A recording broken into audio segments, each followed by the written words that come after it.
kakek nenek, buat yang seiman dan yang belum seiman. Tenang, semua kebagian. Ini berita penting, bukan promo palsu, bukan clickbait. Karena sekarang masih masa anugerah. Pintu kasih karunia masih kebuka. Belum ditutup, belum digembok, belum pasang tulisan, maaf kuota penuh. Alkitab bilang apa? Open quote. Sesungguhnya waktu ini adalah waktu perkenanan itu. Sesungguhnya hari ini adalah hari keselamatan itu. 2 Korintus 16:2, close quote. Artinya apa?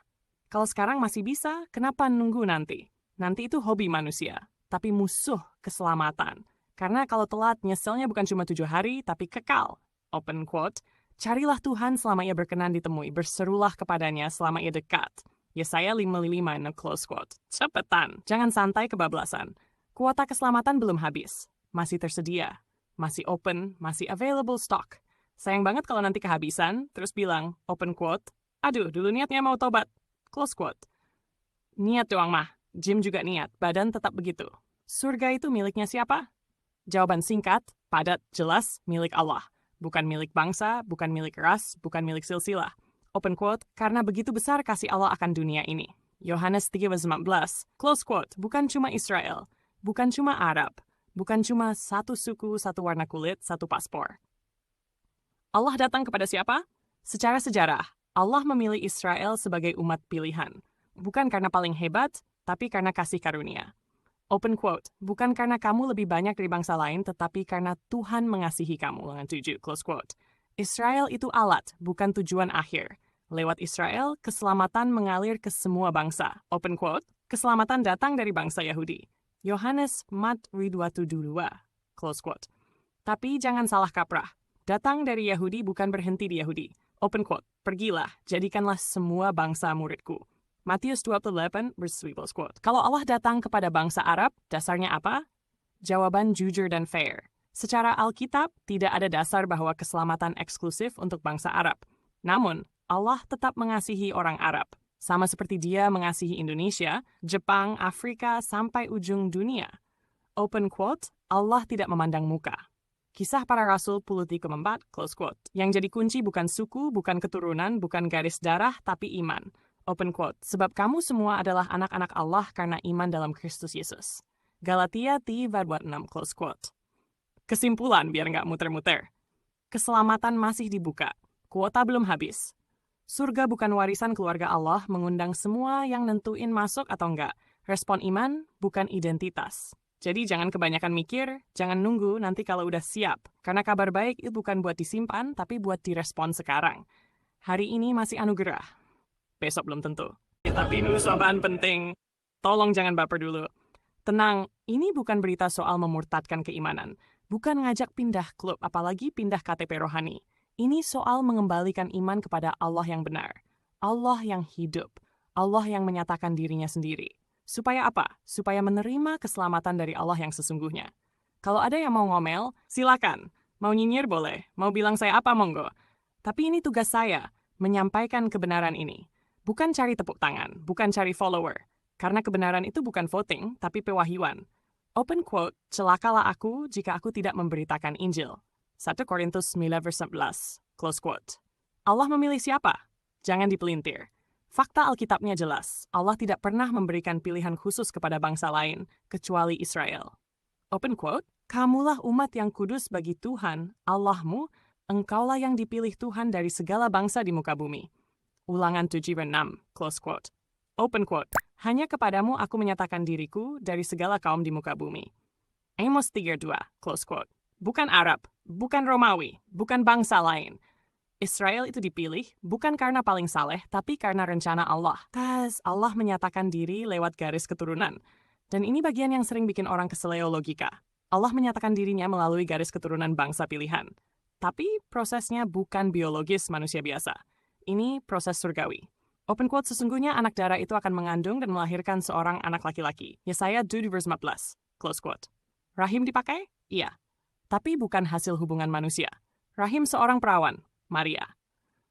Maria, bro, bukan Maryam. Saudari Musa. Itu beda zaman, beda cerita, beda silsilah. Jangan ketukar open quote, Maria akan mengandung dari Roh Kudus. Matius 1:11, close quote. Garis keturunan bukan sembarang Yesus, harus dari garis Raja Daud. Ini syarat Mesias, bukan bonus. Open quote, aku akan membangkitkan keturunanmu dari tubuhmu sendiri. 2 Samuel 12, close quote. Open quote, tunas akan keluar dari tunggul Isai.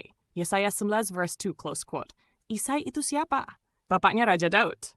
Tapi Maria bukan keturunan Daud? Nah, ini dia. Secara historis Israel, garis keturunan tidak ditentukan lewat wanita. Ditentukan lewat laki-laki. Jadi siapa bapaknya secara hukum? Yusuf. Walaupun Yesus bukan anak biologis Yusuf, tapi anak sah secara hukum. Open quote, Yakub memperanakan Yusuf suami Maria yang melahirkan Yesus. Matius 1:11, close quote. Yusuf itu siapa? Keturunan Raja Daud. Open quote, Yusuf anak Daud, close quote. Legalitasnya kuat, bukan karangan. Dan ini bukan karangan gereja belakangan. Ada badan hukum. Open quote, pada waktu itu Kaisar Agustus mengeluarkan perintah supaya diadakan sensus. Lukas 2:1, close quote. Karena sensus Romawi, Yusuf harus pulang ke kota asalnya. Open quote, ke Bethlehem, karena ia dari keluarga dan keturunan Daud. Lukas 2, close quote. Jadi Yesus tercatat, sah secara hukum, sah secara nubuat, sah secara sejarah, sah secara rohani, bukan mitos, bukan dongeng, bukan edan. No debat kusir. Ini bukan soal pindah iman, ini soal kembali kepada Allah yang benar. Israel dipilih. Tapi keselamatan untuk semua Mesias harus dari Yesus memenuhi semua syarat. Secara nubuat, secara hukum, secara sejarah, secara ilahi. Kalau masih mau debat, silakan. Tapi faktanya tetap berdiri. Kebenaran itu bukan keras. Kita saja yang sering keras kepala. Hari ini masih ada anugerah. Besok, belum tentu. Balik. Sekarang kita masuk ke bagian yang sering bikin orang panas dingin. Ada pernyataan yang menyamakan Yesus Kristus dengan Isa Al-Masih yang dikisahkan lahir dari Maryam tanpa bapak, lalu bayinya langsung bisa bicara buat membela diri. Kedengarannya spektakuler, Hollywood kalah. Tapi masalahnya ini bukan narasi Alkitab. Fakta Alkitab. Yesus tidak pernah digambarkan seperti itu. Dalam Alkitab, Yesus lahir dari Maria, mengandung dari Roh Kudus, tidak pernah ada cerita bayi Yesus bicara membela diri. Open quote, Yesus bertambah besar dan bertambah hikmatnya. Lukas 2:2, close quote. Artinya apa? Dia bertumbuh seperti manusia, bukan bayi langsung pidato. Lalu dari mana cerita bayi berbicara itu? Nah, ini yang jarang dibongkar. Cerita tersebut bukan berasal dari kitab suci Yahudi dan bukan dari Injil. Cerita ini mirip dengan tuduhan dan hinaan yang beredar di kalangan pemuka agama Yahudi abad pertama yang menolak Yesus sebagai Mesias. Open quote, kami tidak lahir dari zina. Yohanes 8:41, close quote. Kalimat itu apa? Sindiran, tuduhan, penghinaan. Yesus dituduh, anak haram tidak jelas asal-usulnya, lahir di luar pernikahan sah. Ini serangan reputasi, bukan wahyu. Masalahnya makin panjang. Bangsa Yahudi di diaspora yang tinggal di wilayah Arab saat itu tidak menerima Yesus sebagai Mesias. Info yang mereka bawa sudah bias, sudah defensif, sudah penuh penolakan. Maka ketika informasi itu diteruskan lintas generasi, yang sampai bukan Injil tapi versi sanggahan, dengan kata lain, nabi agama seberang tidak menerima info yang benar tentang Yesus, karena sumbernya sudah bermasalah sejak awal. Lalu muncul pernyataan, kitab suci sudah diubah. Benar, ada hadis yang mengatakan demikian. Tapi kita harus jujur secara sejarah. Manuskrip Alkitab lebih tua, lebih banyak tersebar lintas wilayah. Bisa diuji silang. Open quote, langit dan bumi akan berlalu, tetapi firmanku tidak akan berlalu. Matius 24:35, close quote. Kalau kitab suci benar-benar diubah, pertanyaannya simple. Yang diubah versi yang mana? Manuskrip yang satu beda dengan yang mana? Bukti tekstualnya di mana? Faktanya, Injil sudah beredar ratusan tahun sebelum klaim perubahan itu muncul. Kesimpulan jujur, tanpa gula. Yesus wa Isa, versi cerita bayi bicara. Narasi itu lahir dari konflik, bukan wahyu. Tuduhan Yahudi dipungut bukan disaring, lalu dijadikan kisah baru. Bukan karena niat jahat, tapi karena informasi yang salah sejak awal. Ini bukan soal siapa lebih benar. Ini soal sumber mana yang bisa diuji secara sejarah. Kebenaran itu tahan uji. Kebohongan takut ditanya. Terima kasih atas berbagai informasi yang beredar di luar sana. Namun perlu ditegaskan dengan jujur dan terbuka. Narasi-narasi yang menyerang Injil dan membingungkan iman Kristen bukanlah hal baru, dan bukan pula hal yang netral. Tulisan ini adalah bentuk pembelaan iman saya, khususnya, kepada kaum mu'alaf Kristen yang sedang belajar berdiri teguh, dan terhadap upaya-upaya sistematis yang mencoba mengaburkan Injil dengan narasi sejarah dan teologi yang tidak akurat. Open quote.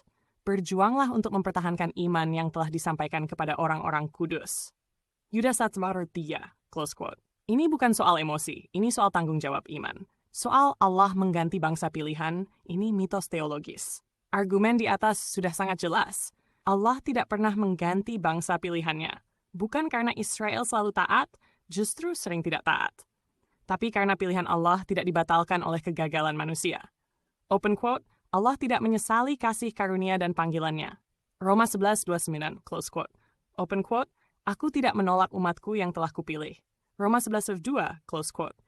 Israel bisa ditegur, Israel bisa dihukum, Israel bisa didisiplinkan, tapi tidak pernah dicabut status pilihannya.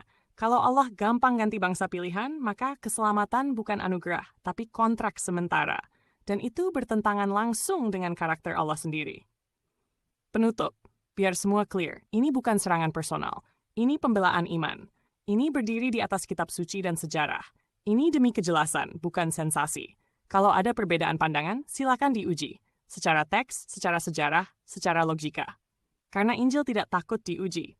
Yang takut diuji biasanya narasi pinjaman. Kebenaran tidak butuh teriak. Ia cukup berdiri.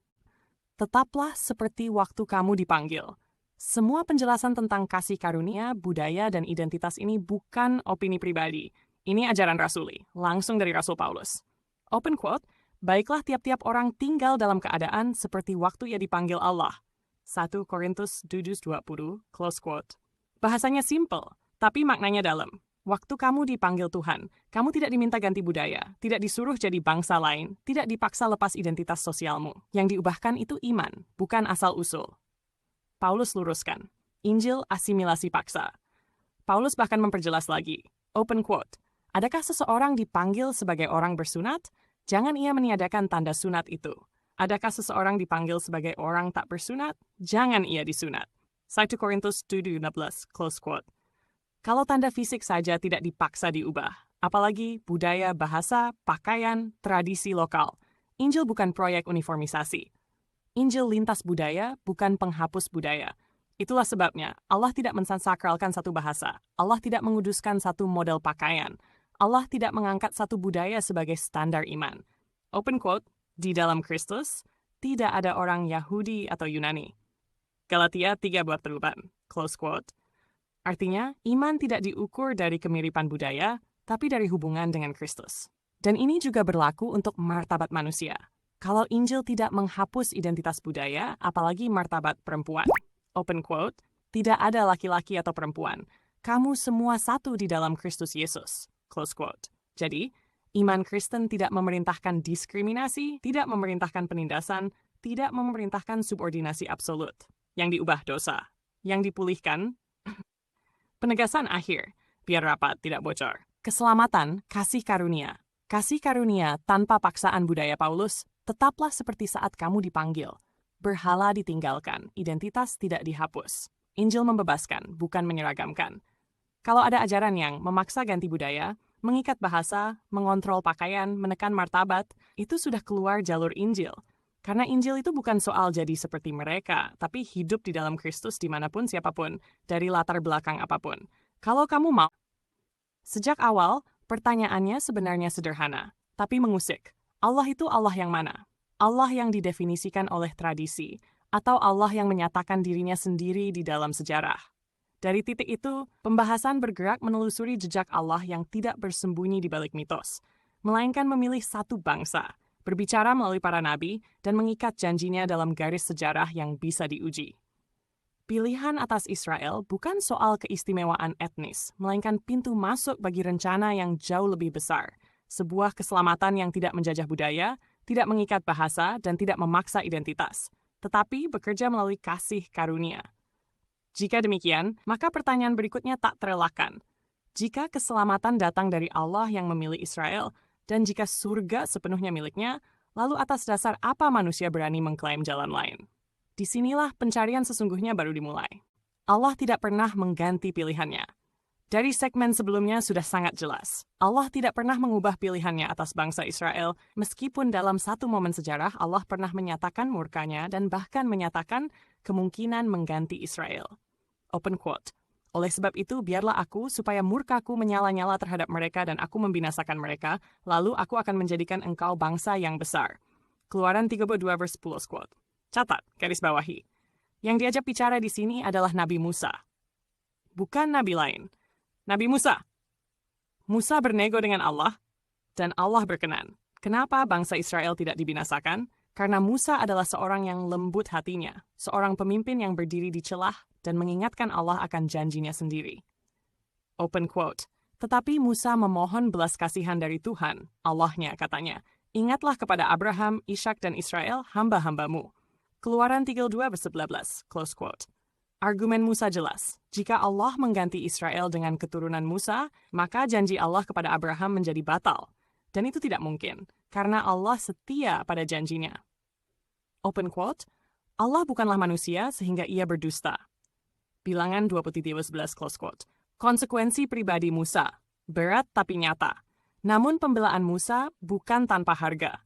Open quote, oleh karena kamu tidak percaya kepadaku, sebab itu kamu tidak akan membawa jemaah ini masuk ke negeri yang kuberikan kepada mereka. Bilangan 20:12, close quote. Musa tidak masuk tanah perjanjian Kanaan. Bangsa itu diselamatkan. Pemimpinnya menanggung konsekuensi. Ini bukan drama, ini harga ketaatan dan kepemimpinan rohani. Implikasi teologisnya serius. Kalau saat itu Israel dibinasakan, janji kepada Abraham dibatalkan, garis penebusan terputus, maka rencana keselamatan Allah gagal. Dan siapa yang paling senang? Iblis. Karena sejak awal, open quote, Iblis adalah pendusta dan bapa segala dusta. Yohanes 8:44, close quote. Rencana Allah tidak gagal, justru diteguhkan. Kesimpulan tegas tanpa berputar. Maka menjadi sangat jelas, Allah yang sejati adalah Allah yang disembah oleh bangsa Israel, Allah Abraham, Ishak, dan Yakub. Allah yang setia pada janjinya, Allah yang mencatat setiap perbuatan manusia. Open quote. Tuhan, Allah, Abraham, Ishak, dan Yakub. Keluaran 3:6, close quote. Setiap peraturan, setiap penilaian, setiap pertanggungjawaban berjalan menurut kehendak Allah ini. Dan ketika pertanyaan itu muncul, open quote, siapa Allahmu? Siapakah nabimu? Close quote. Alkitab menjawabnya tanpa ragu, bukan lewat spekulasi, tetapi lewat sejarah, janji, dan penggenapan. Penutup, pengikat rasa ingin tahu. Jika Allah tidak pernah mengganti pilihannya, jika janji kepada Abraham tidak pernah dibatalkan, dan jika keselamatan mengalir melalui garis yang sama sejak awal, maka pertanyaannya bukan lagi siapa yang paling keras mengklaim kebenaran, melainkan siapa yang paling setia mengikuti Allah yang benar-benar menyatakan dirinya. Dan di titik inilah pencarian iman tidak bisa lagi dangkal, karena taruhannya bukan opini, melainkan kesetiaan Allah sendiri. Ini bukan spekulasi, ini logika iman, plus sedikit Ross, ini bukan karangan bebas. Ini bukan cocok logi. Ini logika lurus kalau kita ngomong soal Allah. Kalau Allah itu gagal di ciptaan pertama, terus langsung dimusnahkan, terus diganti baru tanpa konsistensi, itu bukan Allah, itu manajer panik. Bayangin ya, kalau begitu ceritanya, Iblis sudah tepuk tangan sambil ketawa ngakak. Open quote, lah katanya maha kuasa, baru satu proyek langsung cancel. Close quote. Maaf ya Bang Iblis, rahasianya kebongkar. Faktanya, Allah itu konsisten, bukan plan Alkitab dari Kejadian sampai Maleakhi konsisten satu hal. Allah tidak pernah meninggalkan rencananya di tengah jalan. Open quote, aku Tuhan tidak berubah. Maleakhi 3:6, close quote. Kalau Allah gampang ganti rencana, gampang ganti bangsa, gampang ganti janji, maka yang gagal bukan manusia tapi Allah sendiri, dan itu mustahil. Konteks Perjanjian Lama, jangan salah paham. Di Perjanjian Lama, manusia terikat hukum Taurat, sistem keselamatan berpusat pada Israel, bukan karena Israel paling saleh, tapi karena Allah menetapkan demikian. Open quote, dari Sion akan keluar pengajaran dan firman Tuhan dari Yerusalem. Yesaya 2:3, close quote. Artinya apa? Keselamatan tidak liar kemana-mana. Ada pusatnya, ada jalurnya, ada aturannya. Bangsa lain mau selamat? Bisa, tapi ada jalannya. Di Perjanjian Lama, bangsa lain tidak punya jalur sendiri, harus include ke Israel. Caranya? Datang ke Yerusalem, ikut ketetapan Allah. Israel mempersembahkan korban pendamaian. Open quote, satu hukum akan berlaku bagi kamu dan bagi orang asing. Bilangan 15:19, close quote. Orang asing boleh datang, tapi bukan bawa sistem sendiri. Kuncinya korban pendamaian. Bukan sok baik. Ini penting. Garis bawahi. Bukan perbuatan baik, bukan amal sosial, bukan moral tinggi. Korban pendamaian. Open quote, sebab darah itulah yang mengadakan pendamaian. Imamat 11, close quote. Mau sebaik apapun, kalau tanpa korban, tanpa darah, tanpa pendamaian, tetap tidak selesai urusannya. Karena dosa bukan ditutup dengan kebaikan, tapi ditebus dengan korban. Jadi dari dulu sampai sekarang, Allah tidak pernah gagal, Allah tidak pernah bingung, Allah tidak pernah ganti rencana di tengah jalan, Allah setia pada Israel. Keselamatan punya jalur jelas. Dan jalur itu selalu lewat pendamaian. Kalau Allah itu plan, iblis sudah bikin podcast bahas kegagalan ilahi. Tapi faktanya, Allah tetap Allah, rencananya jalan terus. Keselamatan bukan spekulasi. Dan disinilah nanti pertanyaan besar itu muncul. Kalau dulu korban pendamaian di mezbah, sekarang korbannya siapa? Tenang, itu nusuk tapi faktual. Bahaya monopoli agama, dan ini sering kejadian. Ini yang bahaya, tapi jarang disadari. Monopoli agama yang mencoba merekonduksikan Tuhan supaya cocok dengan versi pikiran manusia. Tuhan harus begini, Tuhan nggak boleh begitu. Kalau nggak masuk akal saya berarti salah. Itu bukan iman. Itu pengetahuan kosong. Open quote. Pengetahuan yang demikian membuat orang menjadi sombong. 1 Korintus 18 ayat 1, close quote. Manusia merasa paling tahu Tuhan, padahal Tuhan tidak pernah minta dikurasi. Allah menyatakan diri jadi manusia. Teratur, bukan serampangan. Penting dicatat, Allah tidak muncul sembarangan, tidak teriak-teriak di alun-alun, tidak bikin konferensi pers kosmik. Semua tertata, semua terencana, semua di bawah otoritas sorga. Open quote. Malaikat Tuhan tampak kepada mereka dan kemuliaan Tuhan bersinar. Lukas 12:9, close quote. Allah pakai malaikat sebagai juru bicara. Bukan gosip, bukan katanya. Yang dikasih tahu siapa? Ini yang bikin panas, bukan pemuka agama, bukan elit rohani, bukan ahli kitab. Yang dikasih tahu justru ahli majus, orang luar bukan Israel. Matius 2:1-2. Gembala domba, kelas pekerjaan yang gak rendah. Lukas 2:8-11. Yang satu cerdas secara ilmu, yang satu sederhana secara hidup. Allah kayak bilang, open quote, aku nggak cari titel, aku cari hati. Close quote. Pemuka agama kemana? Ini ironis tapi nyata. Pemuka agama hafal ayat jago ritual rajin ibadah tapi nggak tahu Tuhan sedang ada di depan mata. Kenapa? Open quote, bangsa ini memuliakan aku dengan bibirnya, tetapi hatinya jauh daripadaku. Yesaya 29 Yesus diulang Yesus di Matius 18, bibir nyanyi, hati kosong. Kalau hati kosong, mata rohani buta. Ini pelajaran keras tapi jujur. Ternyata dekat agama, dekat Tuhan. Hafal ajaran, kenal, pribadi. Jabatan rohani, pewahyuan. Allah bisa lewat, kandang domba malam sunyi orang asing, dan melewati mereka yang merasa paling berhak. Jadi bahaya terbesar bukan ateisme, bukan skeptisisme, tapi merasa paling tahu Tuhan, sampai Tuhan tidak lagi boleh bicara di luar versi kita. Allah tidak bisa dimonopoli, tidak bisa dikurung, tidak bisa direduksi. Dan ironisnya, yang merasa punya Tuhan justru melewatkan kehadirannya. Karena Tuhan tidak dicari dengan bibir, tapi ditemukan oleh hati yang rendah. Nah, kalau Allah menyatakan diri dengan cara setertib ini, melalui janji, sejarah, dan pewahyuan, pertanyaannya tinggal satu. Apa manusia mau tunduk atau tetap mau mengatur Tuhan? Itu titik krusialnya. Ini bagian yang bikin iblis makin kepanasan. Wah, iblis makin gerah dengar penjelasan ini. Serius. Bagian ini tuh kayak buka AC di neraka. Iblis langsung kedinginan, salah, kepanasan. Karena logikanya begini. Ilustrasi dokter. Kalau kamu sakit, dokter nggak langsung ngasih obat sambil bilang open quote. Udah minum aja, pokoknya sembuh. Close quote. Salah besar. Hah? Dokter yang benar. So, mendiagnosis penyakitnya. 2, nentukan akar masalahnya. 3, baru kasih obat yang tepat. Kalau diagnosa salah, obatnya salah, pasiennya. Allah melakukan hal yang sama. Allah menyatakan dirinya seperti manusia, bukan buat gaya-gayaan, tapi untuk menyelamatkan manusia. Tujuannya sama persis seperti dokter, menyembuhkan penyakit dosa, bukan cuma nutup gejalanya.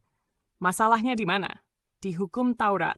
Pertanyaannya, open quote, kalau hukum Taurat dari Allah, kenapa manusia gagal selamat lewat Taurat? Close quote. Jawabannya jujur dan pedas. Karena Taurat bukan obat, tapi alat diagnosis. Open quote. Sebab tidak seorang pun yang dapat dibenarkan di hadapan Allah oleh karena melakukan hukum Taurat, karena oleh hukum Taurat orang mengenal dosa. Roma 1, close quote. Taurat itu seperti hasil lab. Kolesterol tinggi, gula tinggi, tekanan darah jebol. Hasilnya jujur. Tapi hasil lab tidak menyembuhkan siapapun. Makin ditaati, makin ketahuan rusaknya Tengjin. Ini yang bikin manusia frustasi. Semakin berusaha melakukan Taurat, semakin kelihatan pelanggarannya. Open quote, aku tidak mengenal dosa kalau tidak oleh hukum Taurat. Roma 7:7, close quote. Open quote, hukum Taurat datang supaya pelanggaran menjadi semakin banyak. Roma 5:20, close quote. Bukan karena Taurat jahat, tapi karena manusianya yang sakit parah. Konsekuensinya fatal. Taurat menuntut sempurna konsisten tanpa cacat. Sekali gagal, gagal semua. Open quote. Terkutuklah orang yang tidak setia melakukan segala sesuatu yang tertulis dalam kitab hukum Taurat. Galatia 3:10, close quote. Artinya, bukan lumayan baik, bukan lebih baik dari orang lain. Harus 100%.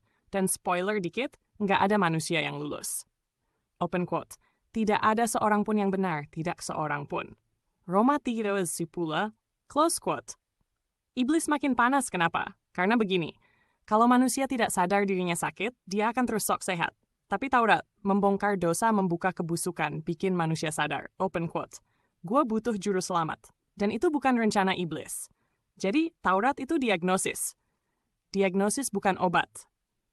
Makin ditaati, makin sadar rusaknya. Makin sadar rusaknya, makin butuh penyelamat. Iblis pengennya manusia bilang, gua baik-baik aja. Close quote. Tapi Allah berkata, open quote, kamu sakit. Dan aku datang bukan buat menyalahkan, tapi menyembuhkan. Open quote. Bukan orang sehat yang memerlukan tabib, tetapi orang sakit. Markus 2:11, close quote. Dan dari sini, pertanyaannya makin panas. Kalau Taurat cuma diagnosis, lalu di mana obatnya? Nusuk tapi faktual. Bahaya monopoli agama, dan ini sering kejadian. Ini yang bahaya, tapi jarang disadari. Monopoli agama yang mencoba merekonduksikan Tuhan supaya cocok dengan versi pikiran manusia. Tuhan harus begini, Tuhan nggak boleh begitu. Kalau nggak masuk akal saya berarti salah. Itu bukan iman. Itu pengetahuan kosong. Open quote. Pengetahuan yang demikian membuat orang menjadi sombong. 1 Korintus 8:1, close quote. Manusia merasa paling tahu Tuhan, padahal Tuhan tidak pernah minta dikurasi. Allah menyatakan diri jadi manusia. Teratur, bukan serampangan. Penting dicatat, Allah tidak muncul sembarangan, tidak teriak-teriak di alun-alun, tidak bikin konferensi pers kosmik. Semua tertata, semua terencana, semua di bawah otoritas sorga. Open quote. Malaikat Tuhan tampak kepada mereka dan kemuliaan Tuhan bersinar. Lukas 2:9, close quote. Allah pakai malaikat sebagai juru bicara. Bukan gosip, bukan katanya. Yang dikasih tahu siapa? Ini yang bikin panas, bukan pemuka agama, bukan elit rohani, bukan ahli kitab. Yang dikasih tahu justru ahli majus, orang luar bukan Israel. Matius 2:1-2, gembala domba, kelas pekerjaan yang gak rendah. Lukas 2:8-11. Yang satu cerdas secara ilmu, yang satu sederhana secara hidup. Allah kayak bilang, open quote, aku nggak cari titel, aku cari hati. Close quote. Pemuka agama kemana? Ini ironis, tapi nyata. Pemuka agama, hafal ayat jago ritual, rajin ibadah, tapi nggak tahu Tuhan sedang ada di depan mata. Kenapa? Open quote, bangsa ini memuliakan aku dengan bibirnya, tetapi hatinya jauh daripadaku. Yesaya 2:9 Yesus diulang Yesus di Matius 18, bibir nyanyi, hati kosong. Kalau hati kosong, mata rohani buta. Ini pelajaran keras tapi jujur. Ternyata dekat agama, dekat Tuhan. Hafal ajaran, kenal, pribadi. Jabatan rohani, pewahyuan. Allah bisa lewat, kandang domba malam sunyi orang asing, dan melewati mereka yang merasa paling berhak. Jadi bahaya terbesar bukan ateisme, bukan skeptisisme, tapi merasa paling tahu Tuhan, sampai Tuhan tidak lagi boleh bicara di luar versi kita. Allah tidak bisa dimonopoli, tidak bisa dikurung, tidak bisa direduksi. Dan ironisnya, yang merasa punya Tuhan justru melewatkan kehadirannya. Karena Tuhan tidak dicari dengan bibir, tapi ditemukan oleh hati yang rendah.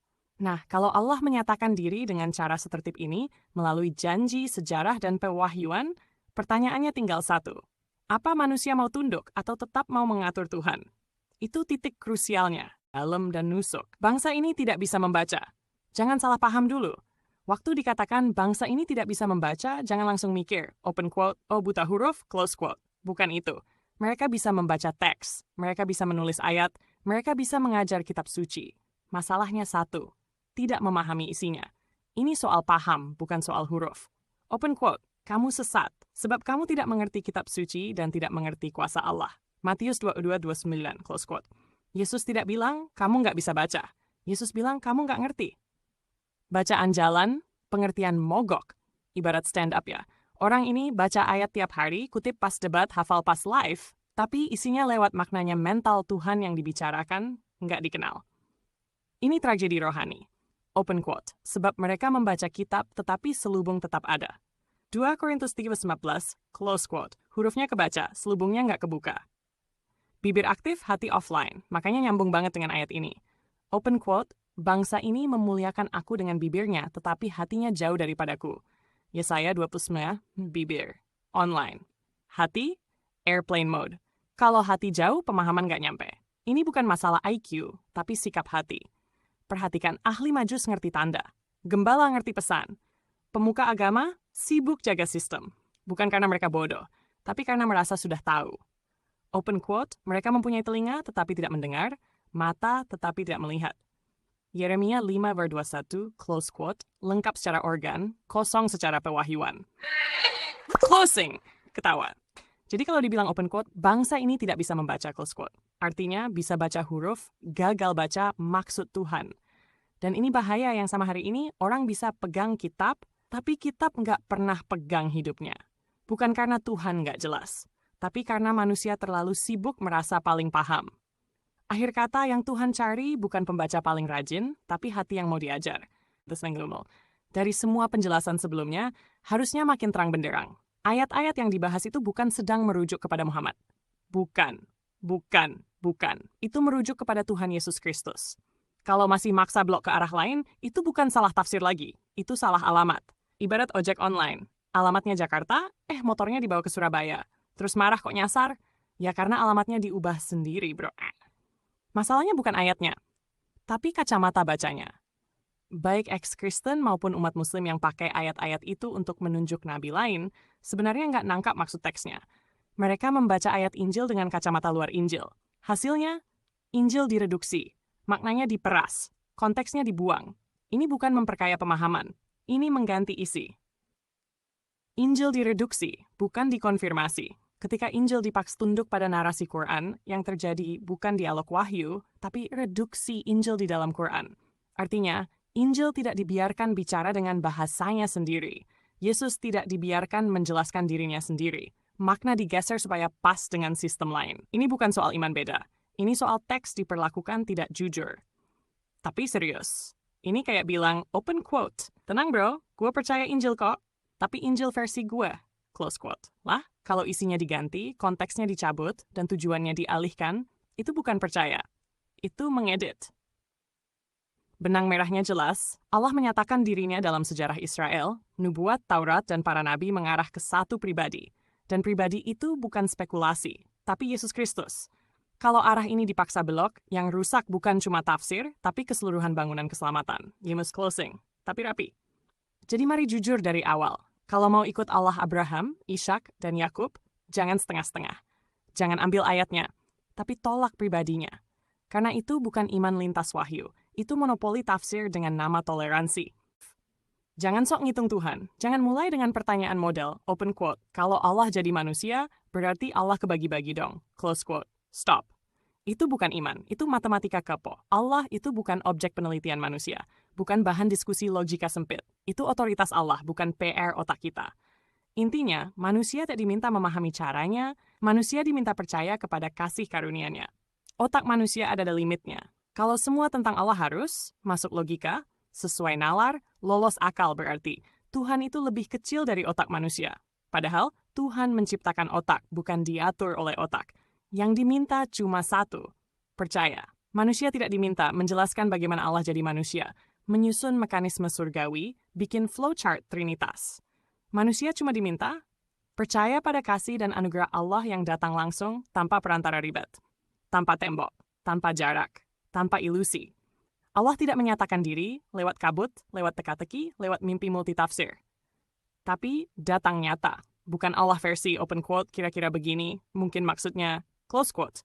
Tapi Allah yang bisa dilihat, didengar, disentuh.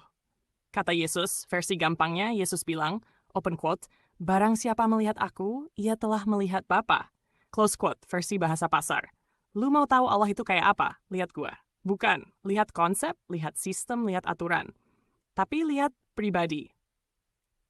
Analogi simple biar nyantol. Kalau kamu mau kenal seseorang, kamu dengar ceritanya, belum tentu kenal. Kamu baca biodatanya, belum tentu ngerti. Kamu ketemu langsung, baru paham. Begitu juga dengan Allah. Allah tidak cuma kirim aturan, Allah datang sendiri. Closing. Jadi berhenti berspekulasi. Allah kebagi atau tidak, Allah turun atau tidak, Allah sanggup atau tidak. Karena itu semua bukan urusan manusia. Urusan manusia cuma satu, percaya bahwa Allah cukup mengasihi sampai ia datang sendiri. Tanpa tembok, tanpa jarak, tanpa ilusi. Benar, nyata. Apa adanya. Sekarang pertanyaannya tinggal satu. Gua udah ngomong panjang. Ayat udah. Logika udah. Sejarah udah. Sekarang tinggal satu pertanyaan jujur. Lu percaya dan mempercayakan hidup ke Allah yang mana? Allah yang menyatakan dirinya ke Israel dan digenapi dalam Kristus? Atau Allah versi agama seberang yang menolak pribadi Yesus, tapi mau pakai ayat-ayatnya? Ini bukan soal debat. Ini soal trust. Kenapa Allah harus pakai tubuh fana? Jawabannya simpel tapi dalam. Manusia berdosa tidak sanggup berhadapan langsung dengan kekudusan Allah. Open quote. Manusia tidak dapat melihat aku dan hidup. Keluaran 33:20, close quote. Kalau Allah datang dalam kemuliaan penuh, manusia bukan diselamatkan, tapi tamat. Maka Allah melakukan satu hal radikal, ia merendahkan dirinya. Open quote. Firman itu telah menjadi manusia dan diam di antara kita. Yohanes 1 vers 15, close quote. Open quote. Ia yang dalam rupa Allah telah mengosongkan dirinya dan mengambil rupa seorang hamba. Filipi 2:6-8, close quote. Bukan karena Allah lemah, tapi karena Allah mengasihi. Tubuh fana itu filter keselamatan. Tubuh fana Kristus itu ibarat filter. Kemuliaan Allah tidak menghancurkan manusia. Kekudusan Allah tetap utuh. Manusia masih bisa didekati. Karena dosa di dalam diri manusia bikin manusia nggak tahan hadirat Allah. Open quote. Upah dosa ialah maut. Roma 3. Yesus mengambil alih beban Taurat. Masalah manusia satu, hukum Taurat itu benar, tapi manusia nggak sanggup menaatinya. Open quote. Tidak ada seorang pun yang dibenarkan oleh karena melakukan hukum Taurat. Roma 3:20, close quote. Maka Yesus tidak membatalkan Taurat. Yesus mengambil alih konsekuensinya. Open quote, Allah mengutus anaknya untuk menebus mereka yang takluk kepada hukum Taurat. Galatia 4 vers 4-5, close quote. Open quote, Kristus telah menebus kita dari kutuk hukum Taurat. Galatia 3:17, close quote. Analogi dokter biar nyantol, ini kayak dokter. Tahu penyakitnya mematikan, tahu pasien nggak sanggup sembuh sendiri, lalu dokternya turun tangan langsung, bahkan menanggung risikonya sendiri. Yesus masuk ke tubuh fana, masuk ke dunia dosa, dan menanggung hukuman yang seharusnya untuk manusia. Penutupnya sudah dikunci, Yesus sendiri. Yesus bilang, open quote, janganlah kamu menyangka bahwa aku datang untuk meniadakan hukum Taurat. Aku datang untuk menggenapinya. Matius 5 hapus, close quote. Bukan direvisi, tapi digenap, waras. Jadi keselamatan itu bukan hasil debat, hasil perbuatan baik, hasil logika manusia. Keselamatan itu hasil. Allah datang sendiri, pakai tubuh fana, menanggung hukum supaya manusia hidup. Kalau itu masih ditolak, jujur aja. Yang ditolak bukan konsep. Yang ditolak itu Yesus Kristus sendiri. Allah Maha Kuasa. Tapi mau paham dari sisi manusia Allah itu Maha Kuasa, jelas. Tapi persoalannya bukan soal kuasa. Persoalannya soal pengalaman manusia. Bukan berarti Allah nggak tahu. Allah tahu segalanya. Tapi Allah memilih mengalami penderitaan manusia dari dalam. Open quote. Sebab imam besar yang kita punya bukanlah imam besar yang tidak dapat turut merasakan kelemahan-kelemahan kita. Ibrani 4:16. Close quote. Artinya, apa versi pasar? Allah nggak cuma tahu teori penderitaan, Allah turun langsung ke lapangan. Analogi dokter, versi warung kopi tapi mah. Dokter benar itu nggak asal tebak obat. Kalau asal, pasien bukan sembuh tapi wassalam. Dokter, diagnosis penyakit, pelajari penyebabnya, cari solusi, uji penanganannya. Dan kalau gagal, nyawa taruhannya. Yesus itu seperti dokter agung. Tahu penyakit manusia, dosa, tahu obatnya, penebusan. Dan ia sendiri yang menanggung risikonya. Open quote, ia harus menjadi sama dengan saudara-saudaranya supaya ia menjadi imam besar yang penuh belas kasihan. Ibrani 2 verse 11. Close quote. Taurat tidak bisa dihapus sembarangan. Ini penting. Allah tidak mungkin bilang open quote, ya udah, Taurat gue batalin aja. Close quote. Karena Allah adil, Allah konsisten. Hukum yang ia tetapkan harus ditanggung, bukan di-skip. Open quote. Apa yang tidak mungkin dilakukan hukum Taurat, Allah telah melakukannya dengan mengutus anaknya. Roma 8:3, close quote. Jadi Taurat bukan dihapus, tapi dipindahkan bebannya. Soal ahli waris, ini dalam tapi keren. Secara prinsip, hukum berlaku pada ahli waris yang berhak. Masalahnya, manusia berdosa, manusia gagal, manusia nggak layak jadi ahli waris. Maka Allah menunjuk ahli waris yang lain. Open quote. Anak itu ditetapkan sebagai yang berhak menerima segala sesuatu. Ibrani 1:2. Close quote. Ahli waris itu siapa? Yesus Kristus. Dan ia mengambil alih seluruh tuntutan hukum Taurat. Pendamaian, dari tahunan ke sekali untuk selamanya. Di Perjanjian Lama, korban darah binatang, 1 tahun sekali hari pendamaian. Open quote, imam besar masuk setahun sekali dengan darah. Imamat 11 close quote. Dan hasilnya sementara nunggu tahun depan ulang lagi, tapi di dalam Kristus. Open quote, ia masuk 1 kali untuk selama-lamanya dan memperoleh penebusan yang kekal. Ibrani 9:11 close quote. Open quote, 1 korban saja ia telah menyempurnakan untuk selama-lamanya. Ibrani 10:16. Sekali, tuntas, selesai, closing, tapi nutup pintu. Jadi keselamatan itu bukan tambal sulam, cicilan tahunan, nunggu giliran korban. Keselamatan itu, Allah turun jadi manusia, menjadi ahli waris yang sah menanggung hukum Taurat, mendamaikan manusia dengan Allah sekali untuk selamanya. Kalau ini masih dibilang nggak masuk akal, mungkin masalahnya bukan di rencana Allah, tapi di manusia yang maunya Tuhan tunduk sama logikanya sendiri. Ada, no debat. Keselamatan jangan direduksi, final. Gue tegaskan dulu dari awal. Keselamatan yang Allah berikan jangan diperkecil pakai logika manusia. Ini bukan bahan debat. Ini bukan konten podcast. Ini final. Allah nggak minta dipahami, Allah minta dipercaya. Yesus, imam sekaligus kurban. Disinilah kuncinya. Tuhan Yesus Kristus, bukan cuma imam, bukan cuma kurban, tapi dua-duanya sekaligus. Open quote, ia mempersembahkan dirinya sendiri sebagai korban yang sempurna. Ibrani 9:14, close quote. Open quote, ia adalah pengantara antara Allah dan manusia. Timotius 2:5, close quote. Ini konsep yang nggak ada padanannya di sistem lain. Dan gue tegaskan, Yesus Kristus bukan Isa Al-Masih. Karena fungsi, natur, dan penggenapannya beda total. Kenapa Yesus nego waktu mau disalib? Pertanyaan klasik. Jawabannya simple. Jangan disalahpahami. Waktu Yesus berkata, open quote, ya Bapa, jikalau mungkin biarlah cawan ini lalu. Matius 26:39, close quote. Itu bukan Yesus ragu. Bukan Yesus takut mati doang, bukan Yesus mau kabur. Itu Yesus berbicara dari sisi kemanusiaannya. Dan itu wajar. Allah benar-benar jadi manusia. Dalam tubuh fana, ada rasa takut, ada cemas, ada gelisah, ada sakit, ada sedih. Open quote, ia telah dicobai dan hanya tidak berbuat dosa. Ibrani 4:15, close quote. Artinya apa? Allah nggak pura-pura jadi manusia. Allah ngalamin betulan. Keistimewaannya di sini, ini penting, Yesus punya tubuh fana, tapi tidak dikendalikan tubuh fana. Tubuh bilang, hindari penderitaan. Yesus bilang taat pada kehendak Bapa. Makanya kalimat pamungkasnya, open quote, bukan kehendakku, tapi kehendakmu yang jadi. Quote. Ini bukan egoisme, ini ketaatan absolut. Dalam tubuh manusia, ia tunduk pada otoritas Allah, bukan pada naluri daging. Salib, kuala penggenapan hukuman Taurat. Hukum Taurat jelas, siapa gagal menjalankan hukum secara sempurna, wila hukuman mati. Dan Taurat juga bilang, orang yang digantung di kayu, wila terkutuk. Open quote, terkutuklah orang yang digantung pada kayu. Ulangan 2:7, close quote. Dan inilah klimaksnya. Open quote, Kristus telah menebus kita dari kutuk hukum Taurat dengan menjadi kutuk karena kita. Galatia 3:11, close quote, Yesus tidak berdosa tapi menanggung kutuk dosa kita. Bukan simbol, bukan metafora. Real. Penutup no drama. Jadi jelas, Yesus mati bukan karena kalah, bukan karena salah langkah, bukan karena gagal. Yesus mati karena ia taat, ia menanggung, ia menggenapi. Kalau ini masih mau dipelintir, itu bukan soal kurang penjelasan, itu soal menolak penggenapan. Dan sampai titik ini keselamatan sudah dijelaskan apa adanya. Final. Logika yang kelihatannya pintar, tapi sebenarnya merendahkan Allah. Ada logika yang sering dipakai. Kedengarannya kritis, padahal jatuhnya ngeremehin otoritas Allah. Open quote, kalau Yesus itu Allah dan disalib, berarti surga kosong dong. Close quote. Lah, emangnya Allah cuti massal? Emangnya surga pakai sistem shift? Ini logika manusia yang maksa Tuhan masuk kotak sempit. Surga kosong. Nggak ada ceritanya.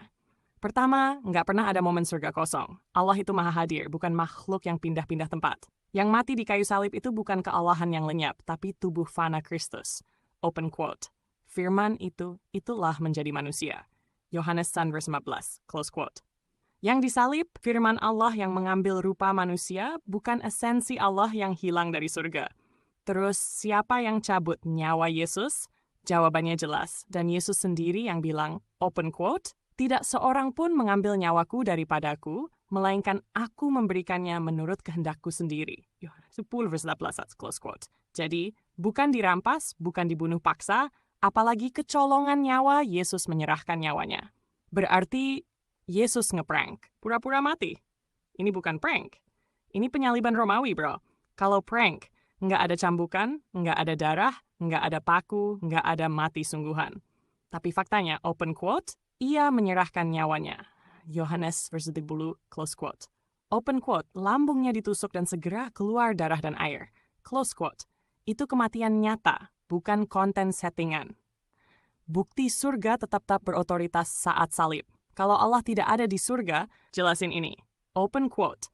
Gelap meliputi seluruh daerah itu. Matius 27:45, close quote. Open quote, tirai bait suci terbelah dua dari atas ke bawah. Matius 27, close quote. Open quote, kuburan-kuburan terbuka. Matius 29:2, close quote. Pertanyaannya, siapa yang ngatur alam semesta kalau surga kosong? Ini justru bukti. Allah tetap berdaulat, salib bukan kekalahan, tapi titik balik keselamatan. Dari include. Jadi universal tirai bait suci terbelah itu bukan efek dramatis. Itu simbol teologis keras. Dulu akses ke Allah terbatas, sekarang jalan terbuka. Open quote, kita sekarang dengan penuh keberanian dapat menghampiri takhta kasih karunia. Ibrani 4:19, close quote. Keselamatan yang tadinya eksklusif dalam sistem korban, sekarang universal melalui Kristus. Kebangkitan bukan prank, tapi pengesahan Yesus bangkit setelah benar-benar mati. Dan kematiannya disaksikan, dicatat, dipastikan. Open quote, ia mati, ia dikuburkan, ia dibangkitkan.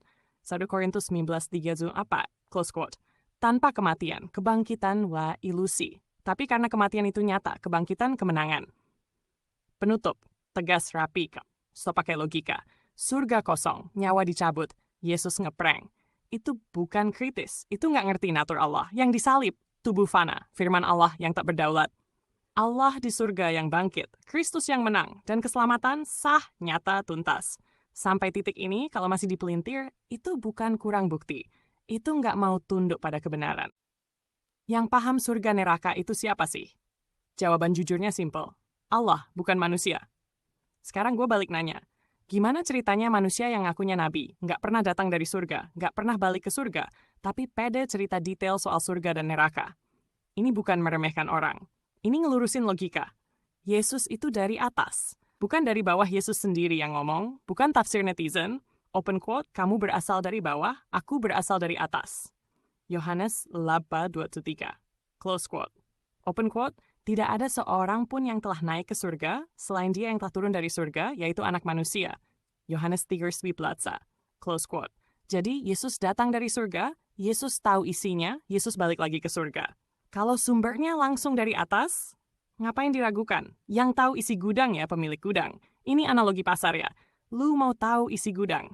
Nanya, satpam, tukang parkir, atau pemilik gudang. Surga neraka itu wilayah Allah. Yang paling valid ceritanya ya Allah sendiri. Dan Allah itu menyatakan diri dalam Yesus Kristus. Turun ke dasar bumi, bukan dongeng. Setelah kebangkitan, Alkitab jelas ngomong, open quote, ia telah turun ke bagian bumi yang paling bawah. Efesus 4:9, close quote. Open quote, Injil telah diberitakan juga kepada orang-orang mati. 1 Petrus 14:6, close quote. Bukan buat jalan-jalan, tapi buat mengumumkan kemenangan. Dan kemenangan itu apa? Open quote, maut telah ditelan dalam kemenangan. 1 Korintus 15, verse 9, close quote. Yesus mengalahkan maut, dan maut itu akar utamanya adalah dosa. Jangan sia-siakan kasih karunia sing. Sekarang masuk bagian paling serius tapi tetap waras. Jangan sia-siakan kasih karunia Allah. Open quote, sekaranglah waktu perkenanan itu. 2 Korintus 6:2, close quote. Bahasa pasar, kuota masih buka, server belum ditutup, yang udah login tapi nyasar masih bisa balik. Tapi ingat, pintu itu bukan selamanya kebuka. Di luar Kristus, siapa yang jamin? Coba jujur. Di luar Kristus, yang jamin apa? Amal, doa, puasa, perbuatan baik, menghindari dosa? Masalahnya satu, hubungan belum diberesin. Open quote, semua orang telah berbuat dosa. Roma 3:2-3. Close quote. Open quote, Sebab oleh kasih karunia kamu diselamatkan, bukan hasil usahamu. Efesus 2:8-9. Perbuatan baik penting, tapi bukan alat pendamaian. Kalau hubungan sama Allah belum damai, semua usaha itu nggak nyampe ke tujuan. Penutup Vina No Drama. Yang benar-benar tahu surga dan neraka itu Allah. Dan Allah itu datang dari atas, hidup sebagai manusia, mati, bangkit, dan menang atas maut. Keselamatan dalam Kristus, ada yang jamin. Di luar itu, nggak ada kepastian. Jadi sebelum waktu habis, sebelum pintu ditutup, sebelum kesempatan lewat, jangan sia-siakan kasih karunia Allah. Ini bukan ancaman. Ini undangan terakhir yang serius.